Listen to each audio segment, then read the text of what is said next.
বাজার থেকে এনেছিলাম ছোট চিংড়ি। তা ছোট চিংড়ি ঘন্ট না করে ভাবলাম একটু ভাপা বানাই। ভাপা বানালে এইটাই সুবিধা হয়, খেতে দারুণ লাগে। এই একটা পদেই কিন্তু গোটা ভাত খাওয়া হয়ে যায়, আর খুব সহজ পদ্ধতিতে ভাপা চিংড়ি বানানো হয়ে যায়।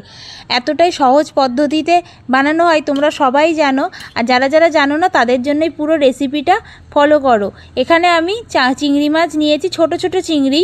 এর খোলা বাদ দিয়ে দিয়েছি, কারণ খোলা মুখে পড়লে খেতে ভালো লাগবে না। সব খোলা বাদ দিয়ে আমি ধুয়ে রেখে দিয়েছি একটা বাটির মধ্যে। এরপর একটা মিক্সি জারের মধ্যে 1 চামচ পোস্ত, 1 চামচ কালো সর্ষে, 1 চামচ সাদা সর্ষে নিয়ে নিলাম, আর সামান্য লবণ দিয়ে আর অল্প জল দিয়ে একটা পেস্ট বানিয়ে নেব। এটা তোমরা শিলেও বেটে নিতে পারো, আমার মিক্সি জারের মধ্যে বেটে নিয়েছি কারণ খুব সহজে বা তাড়াতাড়ি হয়ে যাবে।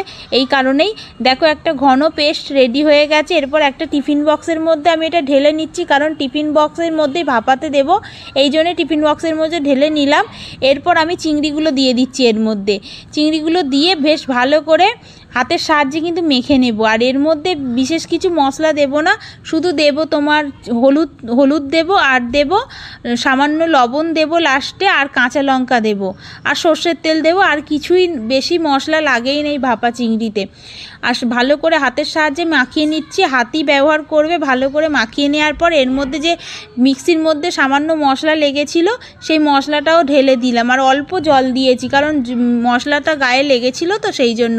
তোমরা না চাইলে না দেবে। আর তোমরাও কিন্তু পোস্ত দেওয়ার পরও অনেকে নারকেল কুড়ো দিয়ে থাকে, নারকেল কুড়ো দিতে পারো। আর আমি এখানে কাঁচা লঙ্কা দিয়ে দিলাম ঝালের জন্য চিড়ে, আর সর্ষের তেল দিয়ে দিলাম। আর লবণ দিতে ভুলে যাচ্ছিলাম, লবণটা দিয়ে দিলাম, দিয়ে ভাপাতে দেব। আর কড়া গরম করে নিয়েছি, কড়ার মধ্যে সামান্য জল দিয়েছি, একেবারে সামান্য জল। এই রকম ডিশ যদি তোমাদের কাছে থেকে থাকে তাহলে দেবে, আর দিয়ে আর এরকমভাবে ভাপিয়ে নেবে। টিফিন বক্সটা দেবে আর একটা এরকম চাপা দিয়ে দেবে, যেন পুরোপুরি ঢাকা থাকে। এটা মাথায় রাখবে, না হলে মানে ভাপটা যদি বেরিয়ে যায় তাহলে কিন্তু ভালো করে সিদ্ধ হবে না। সেই জন্য এটা মিনিট 20 মতো রেখে দেবে। মিনিট 20 পর খুলে দেখছি, দেখো কত সুন্দর লাগছে। এই একটা পদেই কিন্তু তোমাদের পুরো আমাদের সবারই হয়ে গিয়েছিল, আর কিছু লাগেনি, এতটাই সুন্দর হয়েছিল। দেখো দেখতে কত সুন্দর লাগছে, আর খেতেও কিন্তু দারুণ সুস্বাদু হয়েছিল। আমি ওপরে একটু সর্ষের তেল দিয়ে দিয়েছিলাম, কারণ সর্ষের তেল ভাপাতে এত দারুণ গন্ধ লাগে। আর দেখো কতটা সুন্দর দেখতে হয়েছে, পুরো কালারটাও এসেছে সেরকম। আর চিংড়িগুলোও কিন্তু সিদ্ধ হয়ে গেছে। চিংড়ি এই নয় যে এরকম সিদ্ধ হয়নি, সিদ্ধ হয়ে গেছে। আর আমি এটা সার্ভ করেছি, আর সামান্য কাঁচা সর্ষের তেল দিয়ে দিলাম, কারণ ভাপাতে সর্ষের তেল দিলে খেতে ভালো লাগবে।